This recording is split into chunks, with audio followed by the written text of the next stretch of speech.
আমরা এই কথাটি বলেছি, স্পষ্টভাবে বলেছি যে শহীদ পরিবার কিংবা আহত কোনো ব্যক্তি যোদ্ধাকে যাতে কোনোভাবে বলতে এটা আমরা না শুনি যে তারা কোনোভাবে অবহেলার মধ্যে আছেন।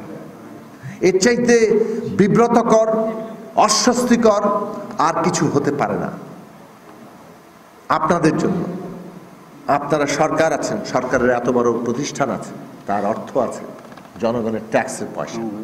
সুতরাং একজন শহীদ পরিবারের কোনো কণ্ঠ থেকে কোনো আক্ষেপ আমরা শুনতে চাই না। আমরা কোনো আহত যোদ্ধার কাছ থেকে কোনো আক্ষেপ শুনতে চাই না। আপনারা অবিলম্বে ব্যবস্থা নিন। প্রধান উপদেষ্টা জানিয়েছেন, তার বিশেষ সহকারী মাহফুজ আলম জানিয়েছেন, অন্যান্য উপদেষ্টারা ছিলেন, আদিলুর রহমান খান, হাসান আরিফ, তারা ছিলেন, তারা সকলেই বলেছেন যে ইতিমধ্যেই ফাউন্ডেশন করা হয়েছে, ব্যবস্থা নেওয়া হয়েছে এবং তারা আরও দ্রুত কার্যকরভাবে এই ব্যবস্থাগুলো নেবেন। আমরা আশা করি আপনারা দ্রুততার সাথে ব্যবস্থা গ্রহণ করবেন। বহু শহীদ আছেন যারা ওই পরিবারের একমাত্র উপার্জনকারী ছিলেন,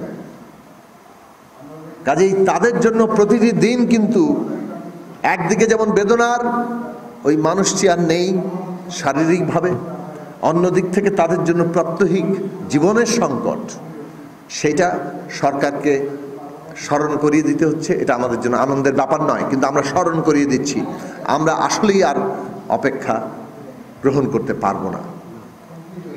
সুতরাং এই ব্যবস্থা করবেন। প্রত্যেকটি পরিবারের দায়িত্ব নিতে হবে। তাদের জন্য জাতীয় সম্মানের মর্যাদার ব্যবস্থা থেকে শুরু করে একেবারে তাদের যে প্রয়োজন জীবনের সর্বক্ষেত্রে তাদের সেই মর্যাদা, ওটা বাসে ট্রেনে চলাচলে যেমন, তেমনি প্রত্যেকটি পরিবার কিভাবে টিকবে, তাদের পরিবারের সদস্যদের সরকারি চাকরি, বেসরকারি চাকরি, তাদের ভাতা, কিংবা যারা আহত হয়েছেন তারা কিভাবে এই দেশে মাথা উঁচু করে বেঁচে থাকতে পারবেন, ওই বীরের মর্যাদা নিয়ে বেঁচে থাকতে পারবেন।